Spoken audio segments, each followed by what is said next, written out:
Bismillahirrahmanirrahim. Assalamualaikum warahmatullahi wabarakatuh. Saudaraku umat Islam, kita akan membahas masalah dosa syirik, di mana dosa ini sangat sensitif dan berbahaya, karena merusak akidah dan tauhid, di mana dosa syirik ini merupakan dosa menyekutukan Allah Subhanahu wa Ta'ala dengan hal lain, yaitu ketika kemampuan Allah Subhanahu wa Ta'ala diminta juga kepada makhluk lain, atau dianggap makhluk lain selain Allah Subhanahu wa Ta'ala dapat memberikannya. Kemudian, bahayanya dosa syirik ini, bila kita terlambat minta ampun semasa hidup kita, maka setelah kita wafat atau mati, meskipun seluruh manusia meminta diampunkan dosa kita kepada Allah Subhanahu wa Ta'ala, maka Allah tidak akan mengampuninya, alias terlambat. Nasi sudah menjadi bubur, tinggal menunggu tempatnya di neraka. Itulah kenapa dikatakan sangat ditakuti.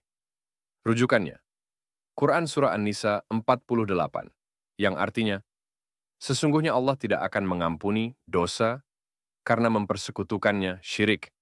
Tetapi dia mengampuni apa? Dosa yang selain syirik. Itu bagi siapa yang dia kehendaki. Siapapun yang mempersekutukan Allah, sungguh telah berbuat dosa yang sangat besar. Selanjutnya akan kita bahas di bawah ini oleh Dr. Arifin Siregar. Pembahasan. Dosa syirik ada akibat merusak tauhid.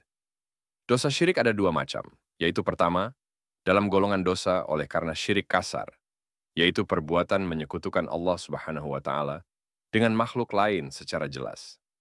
Misalnya memohon kepada sesuatu untuk memberikan keberkahan, kesehatan, rezeki, keampunan, dan lain sebagainya, disertai seraya menyembahnya secara jelas. Seperti misalnya datang ke gua, pohon beringin, atau ke tempat Nyi Roro Kidul.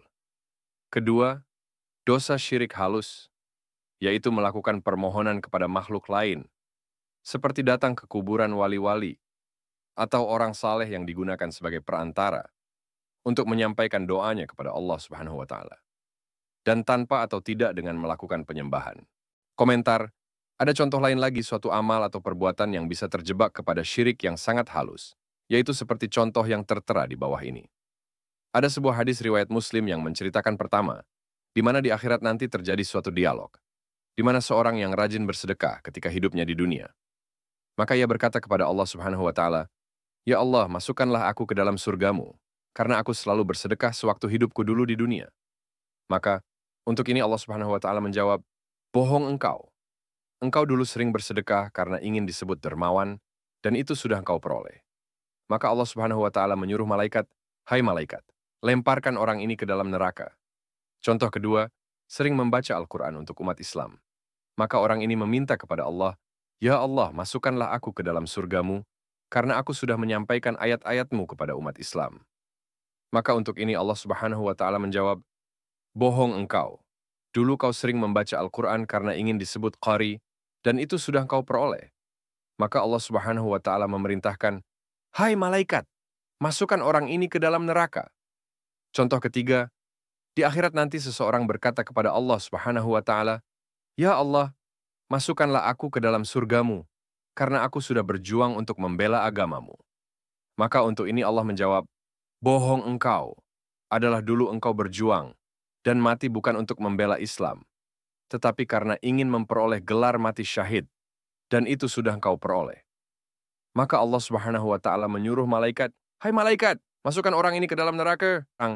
Komentar, kemudian contoh keempat, Sayyidina Ali sahabat Nabi yang terkenal sebagai ahli bertarung dengan menggunakan pedang, terlibat berkelahi dengan seorang kafir Quraisy karena menghina agama Islam. Maka dengan ketangkasan Sayyidina Ali, si kafir terjatuh dan ditindih oleh Sayyidina Ali. Tangannya dan pedangnya segera hendak memancung atau memenggal leher si kafir Quraisy. Tetapi sekonyong-konyong si kafir berkata, "Hai Ali, tunggu dulu. Sebelum engkau membunuhku, aku akan berkata untukmu." Maka Ali menghentikan ayunan tangannya seraya berkata, "Katakan cepat, apa yang hendak kau katakan? Apa yang terjadi?" Si kafir tiba-tiba meludahi wajah Sayyidina Ali. Sayyidina Ali kemudian terkejut dan memasukkan pedangnya ke dalam sarungnya, lalu melepaskan si kafir Quraisy untuk pergi. Komentar. Menjadi pertanyaan, kenapa terjadi hal demikian? Jawabnya, pada mulanya Sayyidina Ali yang telah menindih si kafir dan segera hendak menebas si kafir dengan niat atau tujuan membunuh seorang yang menghina dan membenci Islam. Tetapi setelah si kafir secepat kilat meludahi muka Sayyidina Ali, Maka Sayyidina Ali yang berniat membunuh musuh Islam, niatnya itu berubah secepat kilat ingin membunuh si kafir. Karena kebencian, marah, dan dendam kepada si kafir. Bukan lagi karena untuk membunuh musuh-musuh yang menghalangi Islam, atau bukan karena Allah. Kesimpulan berarti awas syirik halus. Karena sekecil-kecilnya syirik itu adalah pamer ingin dipujin orang. Bukan berbuat karena perintah atau petunjuk Allah Subhanahu wa Ta'ala atau sunnah Rasulnya Muhammad Sallallahu Alaihi Wasallam. Semoga kita semua terhindar dari segala bentuk syirik, baik yang tampak maupun yang tersembunyi, dan semoga Allah Subhanahu wa Ta'ala menjaga keikhlasan hati kita dalam setiap amal. Wassalamualaikum warahmatullahi wabarakatuh. Jangan lupa like, komen, dan subscribe channel ini, serta nyalakan lonceng notifikasinya agar tidak ketinggalan kajian berikutnya. Bagikan video ini agar menjadi amal jariah dan pengingat bagi sesama umat Islam.